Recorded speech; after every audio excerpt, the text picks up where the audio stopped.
નમસ્કાર દર્શક મિત્રો, રિયલ સમાચારમાં આપનું સ્વાગત છે। સમાચારોની શરૂઆત કરતા પહેલા એક નજર કરી આજના મુખ્ય સમાચાર પર। પાલિકાના પાપે વરિયાઓમાં 2 વર્ષના કેદારનું મોત। અધિકારી કર્મચારીઓ વિરુદ્ધ સપરાધ માનવ વધનો ગુનો નોંધાયો। 4 કર્મચારીઓને નોટિસ પાઠવાઈ।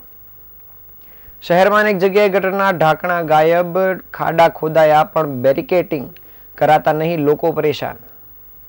પાટીદાર અનામત આંદોલનમાં થયેલા રાષ્ટ્રદ્રોહ સહિતના કેસો રાજ્ય સરકારે પરત લીધા। સુરતના મંદિર અને જૈન દેરાસરમાંથી દાગીના અને મૂર્તિની ચોરી કરનાર 2 સગા ભાઈ તસ્કર મુદ્દામાલ સાથે ઝડપાયા। હની ટ્રેપમાં ફસાયા બાદ બ્લેકમેલિંગ કરાતા કંટાળેલા રેસ્ટોરન્ટ માલિકે જીવન ટૂંકાવ્યું। ચોરીના વાહનોનો ઉપયોગ કરી ઘરફોડ ચોરી અને મોબાઈલ ચોરી કરતા 2 પકડાયા। સમાચાર વિગતે જોઈએ। સુરત મહાનગરપાલિકાની ગંભીર બેદરકારીના કારણે વરસાદી ગટરના ઢાંકણા ખુલ્લા મૂકી દેવામાં આવતા હોય છે અને આ ઢાંકણા ખુલ્લા મૂકવામાં આવતા તેમાં 2 વર્ષીય માસૂમ બાળક પડી જતા તેણે જીવ ગુમાવ્યો છે। વરસાદી ગટરમાં પડેલા બાળકનો 1.5 કિલોમીટર સુધી પમ્પિંગ સ્ટેશનમાં મૃતદેહ મળી આવ્યો હતો અને મૃતદેહ સ્વીમરમાં લઈ જવાતા પરિવારે કસૂરવાર અધિકારીઓ સામે પગલાં ન ભરાય ત્યાં સુધી પોસ્ટમોર્ટમ કરાવવા અને મૃતદેહ સ્વીકારવા ઇનકાર કર્યો હતો। ત્યારબાદ અમરોલી પોલીસ દ્વારા પાલિકાના ગટર વિભાગના જવાબદાર અધિકારી કે કર્મચારી વિરુદ્ધ સપરાધ માનવવધનો ગુનો દાખલ કરાયો છે, જેથી પરિવારે માસૂમ દીકરા કેદારની અંતિમ યાત્રા યોજી હતી, જેમાં મોટી સંખ્યામાં લોકો ઉપસ્થિત રહ્યા હતા।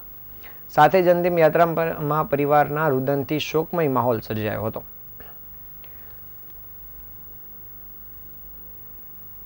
આ સમગ્ર બનાવ દરમિયાન ટીમોએ ડ્રેનેજની કામગીરી બાદ ઢાંકણા બહાર મૂકીને જતી રહે છે અને ના તો કોન્ટ્રાક્ટર અને ના તો અધિકારીઓ તેની ઉપર નજર રાખે છે। શહેરના અનેક વિસ્તારોમાં આ જ રીતના ગટરના ઢાંકણાઓ ખુલ્લા મૂકી દેવામાં આવતા હોય છે। ગટરના તૂટેલા ઢાંકણા માટે કોણ જવાબદાર છે તે તપાસનો વિષય બની જાય છે અને ઢાંકણું ક્યારે તૂટ્યું અને કેમ તૂટ્યું તે અંગે તપાસ તો જરૂર થવી જ જોઈએ। આ મુદ્દે સુરત મહાનગરપાલિકાના મ્યુનિસિપલ કમિશનર શાલિની અગ્રવાલે પણ અધિકારીઓને સૂચના આપી છે કે આ બાબતે ગંભીરપણે તપાસ કરવામાં આવે। જ્યારે વરિયાવ ખાતેના 2 વર્ષના બાળકના મોત મામલે પાલિકા કમિશનર દ્વારા કાર્યવાહી કરવામાં આવી છે અને પાલિકાના 4 અધિકારીઓને શોકોઝ નોટિસ આપવામાં આવી છે। પાલિકા ઝોનના કાર્યપાલક ઇજનેર તેજસ પટેલને શોકોઝ નોટિસ ફટકારવામાં આવી છે અને ઘટના સ્થળે કાર્યપાલક ઇજનેર તેજસ પટેલ તાપણું કરતા નજરે પડ્યા હતા, જેથી પાલિકા કમિશનર દ્વારા નિર્ણય લેવામાં આવ્યો છે અને બેદરકારી સ્પષ્ટ રીતે બહાર આવી હોવાથી પાલિકા દ્વારા નોટિસ પાઠવવામાં આવી છે અને બીજી તરફ પાલિકા દ્વારા ગુનો પણ દાખલ કરવામાં આવ્યો છે। જ્યારે આ પ્રકારની ઘટનાનું પુનરાવર્તન ન થાય તે માટે આજરોજ આમ આદમી પાર્ટી દ્વારા કલેક્ટરને આવેદનપત્ર આપવામાં આવ્યું હતું અને રજૂઆત કરવામાં આવી હતી અને સાથે આવા બનાવોમાં બેદરકાર લોકોની સામે કાર્યવાહી કરવામાં આવે તેવી માંગ કરવામાં આવી હતી। જ્યારે વરિયાવ ખાતે કોંગ્રેસ અને NSUI દ્વારા મેયરના પુતળાનું દહન કરી વિરોધ નોંધવામાં આવ્યો હતો, જેમાં મોટી સંખ્યામાં કોંગ્રેસીઓ ઉપસ્થિત રહ્યા હતા અને આ વિરોધ કરતા તમામ કાર્યકર્તાઓની પોલીસે અટકાયત કરી હતી।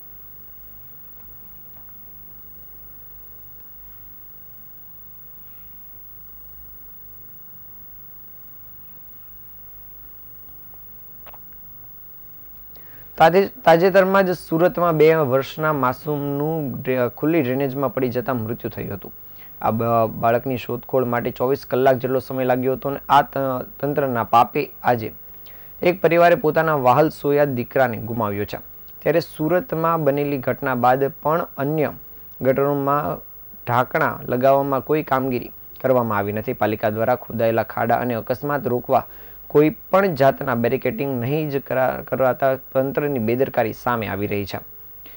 સુરતમાં તાજેતરમાં એક માસૂમ બાળકે ગટર વિભાગની બેદરકારીનો ભોગ લીધો હતો અને સુરત મહાનગરપાલિકા હજુ સુધી કોઈ સબક શીખી નથી। વરિયાવમાં 2 વર્ષીય કેદાર વેગડનું મોત થતાં પાલિકા માટે એક ચેતવણી રૂપ સાબિત થયું છે। જો કે આ પાલિકા દ્વારા હજી ચેતવાનું નક્કી કરાયું નથી। આજે પણ શહેરના અનેક વિસ્તારમાં ખુલ્લી ગટરો, તૂટેલા ઢાંકણ અને ખોદકામના ખાડાઓ અજંપાજનક હાલતમાં છે, જે મોટું જોખમ ઊભું કરી રહ્યા છે અને કેદાર સાથે બનેલી ઘટના બાદ પણ સુરત તંત્ર સુધરતું નથી। રિંગ રોડ વિસ્તારમાં ખુલ્લી ગટર અને તેની ઉપર પ્લાસ્ટિકનું નાનું બેરિકેટિંગ મૂકી તંત્રએ જાણી જવાબદારી ઉપરથી હાથ ઊંચા કરી લીધા છે। જ્યારે સુરતના સૌથી વ્યસ્ત ગણાતા એવા રિંગ રોડ પર ગટરનું ઢાંકણું તૂટેલું જોવા મળ્યું છે। વાહન ચાલકો માટે ખતરનાક પરિસ્થિતિ છે. આ વિસ્તારમાં 100 કાપડ માર્કેટ આવેલી છે. રોજે લાખો લોકો અને વાહનો અવરજવર કરતા અહીં જોવા મળે છે. એમ્પાયર સ્ટેટ બિલ્ડિંગ પાસે મેઇન રોડથી વચ્ચેથી 15 ફૂટની વધુ ઊંડાણવાળી ગટર ખુલ્લી હાલતમાં જોવા મળી રહી છે.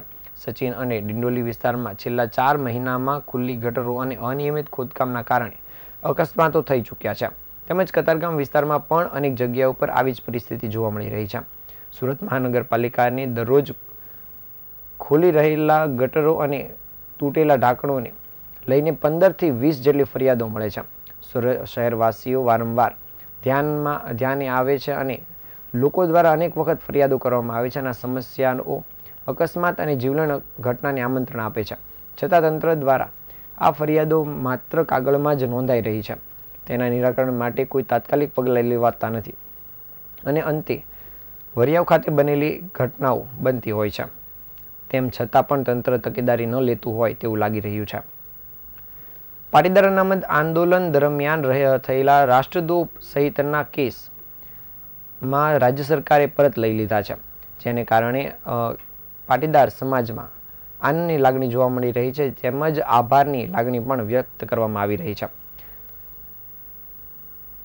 રાજ્ય સરકારે લીધેલા કેસો પરત લેવામાં આવતા જ આભારની લાગણી સોશિયલ મીડિયામાં પોસ્ટ થયેલી જોવા મળી રહી છે અને હાર્દિક પટેલ દ્વારા આભારની લાગણી વ્યક્ત કરવામાં આવી છે. આ પોસ્ટ બાદ અન્ય પાટીદાર નેતાઓ અલ્પેશ કથિરિયા, દિનેશ બાંભણિયા તેમજ નરેશ પટેલ દ્વારા પણ સરકારનો આભાર માનવામાં આવ્યો છે.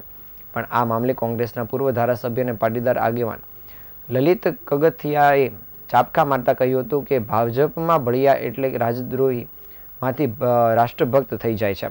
તો લાલજી પટેલે જણાવ્યું હતું કે ન માત્ર આજ પણ તમામ કેસો પરત ખેંચવા જોઈએ. તો જાણીતા વકીલ બાબુભાઈ માંગુકાએ કહ્યું હતું કે જો તમે હાર્દિક અને તેના સાથીદારો સામેના જ કેસ પાછા ખેંચો છો તો આ નાના માણસોએ શું ગુનો કર્યો છે? જો કે આ બાબતે સરકાર દ્વારા હજુ સુધી કોઈ સ્પષ્ટતા કરવામાં આવી નથી.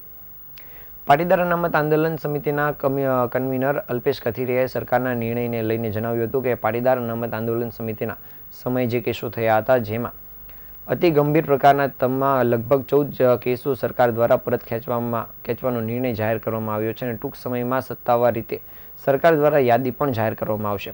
8 કેસ અમદાવાદના છે, 2 કેસ સુરતના, 3 કેસ ગાંધીનગરના અને 1 કેસ મહેસાણાનો છે. આ મળી કુલ 14 જેટલા કેસો પરત ખેંચવામાં આવશે. તેમણે વધુમાં જણાવ્યું હતું કે ભૂપેન્દ્ર પટેલને આ કેસોની યાદી 2 મહિના પહેલા આપવામાં આવી હતી. આ સમગ્ર મામલે ગૃહ સચિવ, અન્ય મંત્રાલયના સચિવ, જિલ્લા કલેક્ટર સહિત અધિકારીઓ દ્વારા પ્રક્રિયા હાથ ધરવામાં આવી હતી. ત્યારબાદ આજે આ નિર્ણય લેવામાં આવ્યો છે. આ નિર્ણયને હવે અમે ખૂબ જ સારી રીતે જોઈ રહ્યા છીએ અને સરકારે આ નિર્ણયને પોઝિટિવ રીતે લીધો છે એ માટે અમે આભારી છીએ. આ પ્રક્રિયામાં જે કોઈએ પણ ફરજ નિભાવી છે તેમના તમામનો આભાર માનીએ છીએ.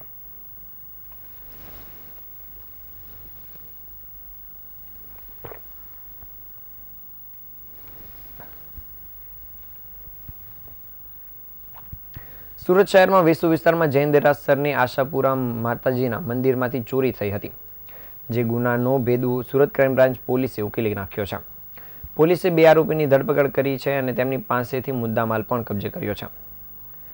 વેસુ સુડા ભવન નજીક આવેલા જૈન દેરાસરની પાઠશાળામાં ગત 30 જાન્યુઆરીના રોજ ચોરી થઈ હતી અને તસ્કરો દેરાસરમાંથી શાંતિનાથ અને અરનાથ ભગવાનની પંચધાતુ મૂર્તિની ચોરી કરી હતી. તેમજ વેસુ ગામ સ્થિત મંદિર ફળિયામાં આવેલા આશાપુરા માતાજીના મંદિરના ગર્ભગૃહમાંથી ભગવાનની અમૂલ્ય મૂર્તિઓ, પંચધાતુનો મુગટ, છતર અને ચાંદીની પાદુકા સહિતની વસ્તુની ચોરી કરી હતી અને અજાણ્યાઓ ફરાર થઈ ગયા હતા. આ મામલે સુરત ક્રાઇમ બ્રાન્ચની ટીમ દ્વારા તપાસ હાથ ધરવામાં આવી હતી અને તમામ તપાસ દરમિયાન ક્રાઇમ બ્રાન્ચની ટીમે ભાણિયા ઉર્ફે રાજુ ધર્મ મીણા અને મેંદિયા ઉર્ફે મહેન્દ્ર ધર્મા મીણાની ધરપકડ કરી છે. પોલીસે તેઓની પાસેથી શાંતિનાથ ભગવાનની પંચધાતુની મૂર્તિ, અરનાથ ભગવાનની પંચધાતુની મૂર્તિ, મુગટ, છતર, 2 મોબાઈલ ફોન, માતાજીના હાર, કાનના કુંડળ, સ્ટીલના કડા સહિતનો મુદ્દામાલ જપ્ત કર્યો હતો.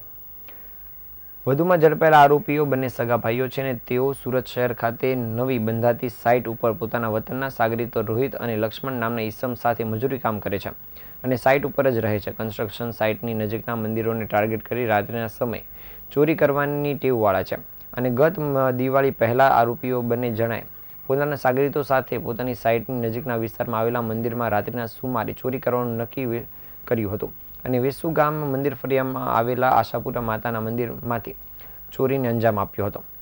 જે સમગ્ર મામલે હાલ પોલીસે આ બંને આરોપીઓની ધરપકડ કરી આગળની કાર્યવાહી શરૂ કરી છે.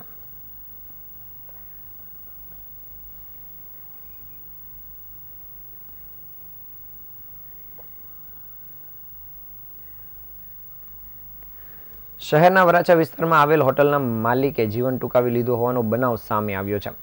મૃતકે અંતિમ પગલું ભરતા પહેલા એક વિડીયો બનાવીને પોતાના સાઢુભાઈને મોકલ્યો હતો, જેમાં તેમણે પોતે હની ટ્રેપમાં ફસાઈને જીવન ટૂંકાવ્યું હોવાને લઈને ખુલાસાઓ કર્યા છે અને પોતાના મોત પાછળ 2 મહિલા સહિત 4 લોકો જવાબદાર હોવાનો ઉલ્લેખ કર્યો છે.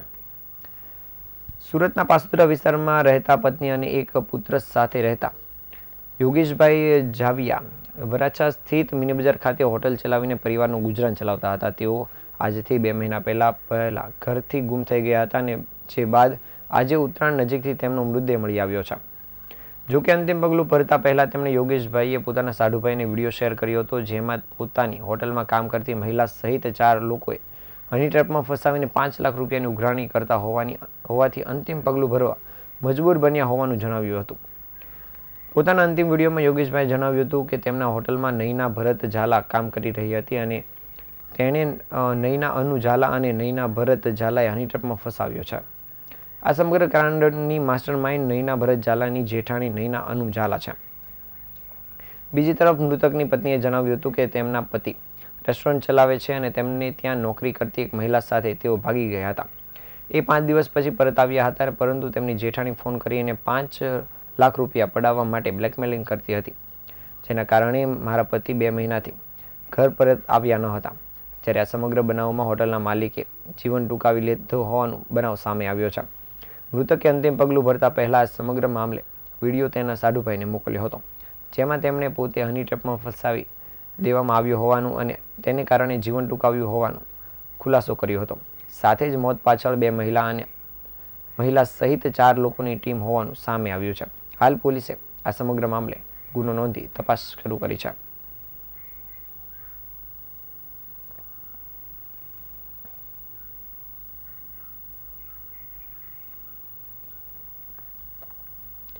સુરત શહેરના અલગ અલગ વિસ્તારમાં ચોરીના વાહનોનો ઉપયોગ કરીને ઘરફોડ ચોરી અને મોબાઈલ ચોરીને અંજામ આપતા રીઢા આરોપીને સુરત ક્રાઇમ બ્રાન્ચ પોલીસે ઝડપી પાડ્યા છે. પોલીસે 2 આરોપીની પકડી પાડી તેમની પાસેથી 4,14,000નો મુદ્દામાલ જપ્ત કર્યો છે અને પોલીસ તપાસમાં સુરત શહેરના વાહન ચોરી, મોબાઈલ ચોરી અને ઘરફોડ સહિતના 12 ગુનાઓનો ભેદ ઉકેલાયો છે.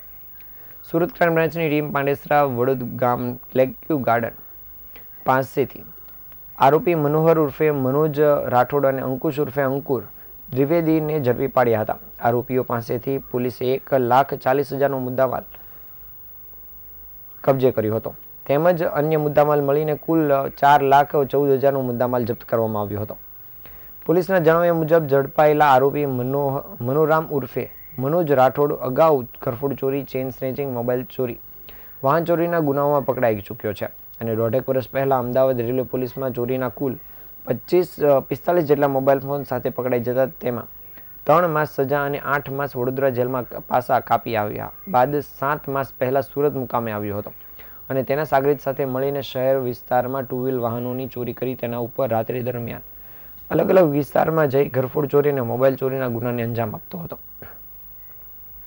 જે મામલે પોલીસ તપાસમાં સુરત શહેર વિસ્તારના વાહન ચોરીના કુલ 6, ઘરફોડ ચોરીના 3 અને મોબાઈલ ચોરીના 3 મળી કુલ 12 ગુનાઓનો ભેદ ઉકેલાયો છે. હાલ પોલીસે આ રીઢા આરોપીઓને લઈને આગળની કાર્યવાહી શરૂ કરી છે.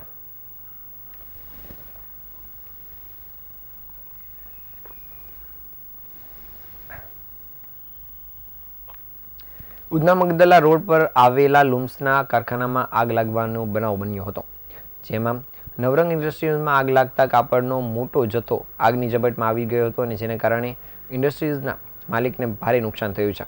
આગની જાણ થતાં જ ફાયરની ટીમ ઘટનાસ્થળ પર પહોંચી ગઈ હતી અને આગ પર કાબુ મેળવ્યો હતો. ઉધના મગદલા રોડ પર આવેલ લુમ્સના કારખાનામાં ભીષણ આગ લાગવા પામી હતી, જેને કારણે ભારે અફરાતફરી મચી ગઈ હતી. ભારે આગ લાગતા ખાતા માલિકને ભારે નુકસાન પહોંચ્યું હતું. નવરંગ ઇન્ડસ્ટ્રીઝમાં આગ લાગતા કાપડનો મોટો જથ્થો આગની ઝપેટમાં આવ્યો હતો, જેના કારણે વ્યાપક નુકસાન થયું છે. આગની જાણ થતાં જ ફાયરની ટીમ ઘટના સ્થળ પર દોડી આવી હતી અને આ મોટી દુર્ઘટનાની સાથે લડવા માટે 5થી વધુ ફાયરની ગાડીઓ ઘટનાસ્થળ પર પહોંચી હતી. ફાયરની ટીમે સમયસર આગને કાબૂમાં લીધી હતી અને આ ઘટનામાં પ્લોટ નંબર 70ના કારખાનામાં આગનું કારણ હજુ જાણવા મળ્યું નથી. આ પ્રકારની ઘટના સુરતના ઉદ્યોગોને સાવચેત રહેવા માટેની સાબિતી આપે છે. ઉદ્યોગકારો ખાસ કરીને ફાયર સેફટીના નિયમોનું પાલન કરીને વધુ સાવચેત રહે તે જરૂરિયાત બની હોય તેવું લાગી રહ્યું છે.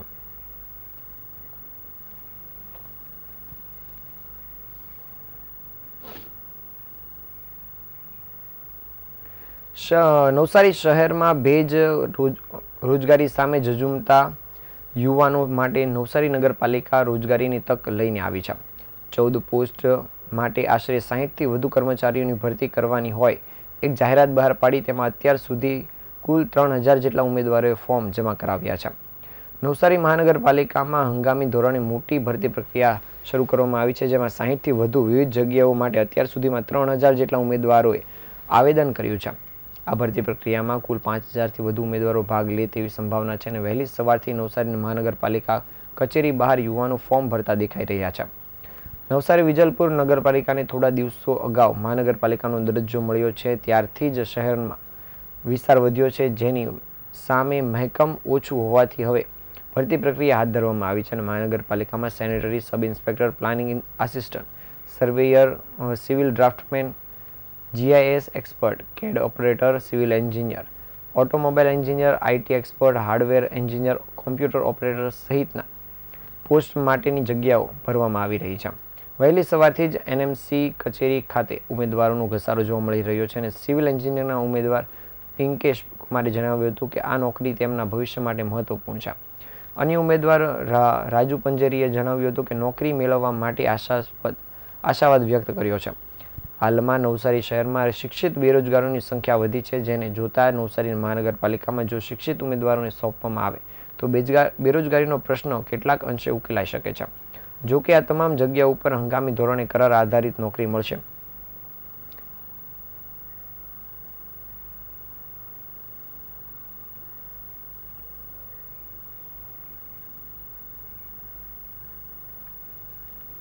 આ હતા આજના સમાચાર. નવા સમાચાર સાથે ફરી મળીશું. ત્યાં સુધી રજા આપશો. નમસ્કાર.